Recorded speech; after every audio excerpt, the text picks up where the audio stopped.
Fall is finally here, so start the layering and break out the boots. Today we're talking about fall home decor. Start with the exterior of your home and draw your guests in by decorating the front porch with an abundance of mums, pumpkins, and gourds. I'd also recommend getting a wreath, but do not get like a tacky orange wreath. Get something that's more natural and fall hues. When you enter the home, flat surfaces like mantels or bookshelves can be decorated with fall foliage like a sprinkling of leaves. When it comes to decorating your table, copper is hot this year.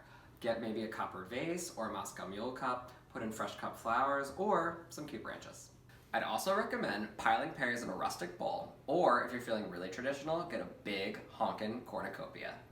In the living room, bring in some autumn charm with some real firewood. For some classy final touches, I recommend white pumpkins, pheasant feathers, and pine cones. Remember, fall is more than just orange and black. This is Beginning House with Paul. Cheers.